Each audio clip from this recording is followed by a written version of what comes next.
मी रामदास सावंत। आमचं शेळकेवाडी हे गाव घाटमाथ्याच्या खाली इथून घाटमाथा चालू होतो। आज कमीत कमी 20 वर्ष झाली म्हैसाळ योजनेमध्ये तुमचं गाव बसवतो अशी थापालाजी करून आमचं गाव हे म्हैसाळ योजनेपासून वंचितच राहिलं गेलं। शेळकेवाडी गावाच्या आसपास म्हैसाळचे कालवे गेले, पण शेळकेवाडी येथील बळीराजाला येथील जनतेला त्याचा काही लाभ झाला नाही।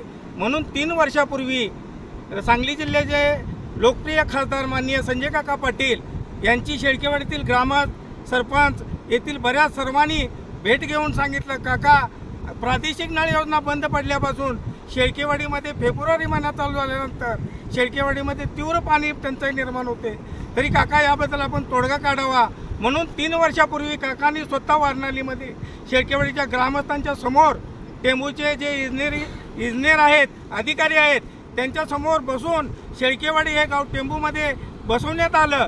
परंतु 3 वर्षापासून शेळकेवाडी गावामध्ये फेब्रुवारी महिन्यापासून तीव्र पाण्याची टंचाई निर्माण होते। येथील महिलांना, माता भगिनींना सर्वांना पिण्याच्या पाण्याचा सुद्धा त्रास होतो। म्हणून 3 वर्षापासून काकांनी प्रत्येक फेब्रुवारी महिन्यापासून आपल्या टेंबू योजनेच्या पाण्याची व्यवस्था शेळकेवाडीमध्ये केलेली आहे। इथून पाणी सोडलं जातं आणि इथून शेळकेवाडीच्या वरती पाझर तलाव आहे, त्यामध्ये पाणी गेलं जातं आणि पाझर तलावाच्या खाली एक आड आहे, त्यातून गावाला पिण्याच्या पाण्याचा पुरवठा होतो। म्हणून आता सध्या परिस्थितीमध्ये जगताप सर असतील, सुनील मोरे असतील, आमचे ग्रामपंचायत सदस्य सागर पाटील असतील, यांनी आम्ही 15 दिवसापासून माननीय खासदार संजय काका पाटील, माननीय प्रभाकर बाबा यांच्या सतत पाठपुरावा करून आमच्या गावामध्ये तात्काळ पाणी सोडण्यात यावं म्हणून आम्ही विनंती केली। त्या विनंतीला मान देऊन त्यांनी काल इथे पाणी सोडलेलं आहे आणि हे पाणी सोडल्यामुळं शेळकेवाडीमध्ये पाणी टंचाई दूर होणार आहे। आणि काल पाणी सोडल्यापासून शेळकेवाडी येथील माता भगिनी असतील, ग्रामस्थ असतील, त्यांच्यामध्ये कुतूहलाचं वातावरण निर्माण होत आहे आणि सर्व स्तरामधून माननीय खासदार आणि माननीय प्रभाकर बाबा यांचं कौतुक होत आहे।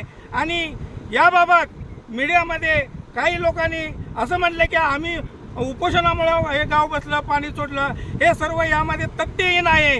माननीय खासदार संजय काका पाटील आणि माननीय प्रभाकर बाबा यांच्या माध्यमातून शेळकेवाडी येथे पाणी सोडले अशी मी ठाम भूमिका आहे आणि सर्व गावकरी ग्रामस्थ यांच्या वतीनं त्यांचा आम्ही कौतुक करतो, त्यांचा आम्ही धन्यवाद करतो। आणि यांनी जे काका आणि प्रभाकर बाबा यांनी ठाम पाठीशी राहून जे पाणी आमच्या गावाला सोडले त्याच्याबद्दल गावातून त्यांचा अभिनंदन होत आहे। धन्यवाद। नमस्कार, मी रामदास सावंत। आत्ताच एक विसरून गेलं की मागच्या वर्षी टंचाई निर्माण झाली होती, जनावरांच्या चाऱ्याची टंचाई निर्माण झाली होती। त्यावेळी 10 घाटमाथ्यावरील 10 गावे मिळून एक आढावा बैठक शेळकेवाडी येथे घेतली होती। त्यामध्ये टेंबूचे सर्व इंजिनियर, अधिकारी, माननीय सांगली जिल्ह्याचे खासदार संजय काका पाटील, माननीय प्रभाकर बाबा पाटील यांच्या उपस्थितीमध्ये गेल्या वर्षी शेळकेवाडी येथे एक आढावा बैठक झाली होती। त्यामध्ये इथून शेळकेवाडी तलावामध्ये पाणी सोडण्याची आम्ही मागणी केली।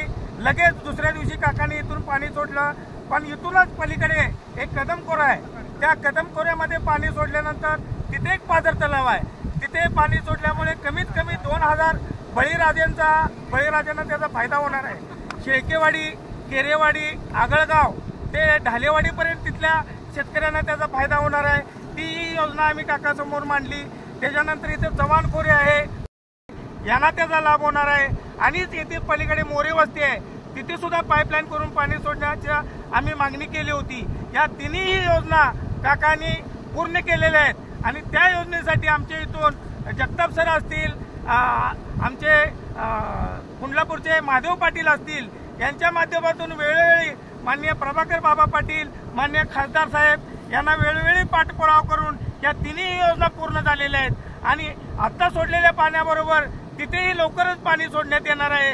हे मी मगाशी सांगण्यात विसरून गेलो। या सर्व योजनांबाबत शेळकेवाडी गावातील आसपास, आगळगावच्या आसपास असणारे सर्व बळीराजा आणि चव्हाणखोऱ्यातील सर्व बळीराजा यांच्या माध्यमातून माननीय खासदार साहेब, माननीय प्रभाकर बाबा यांचं मोठ्या प्रमाणात कौतुक होत आहे।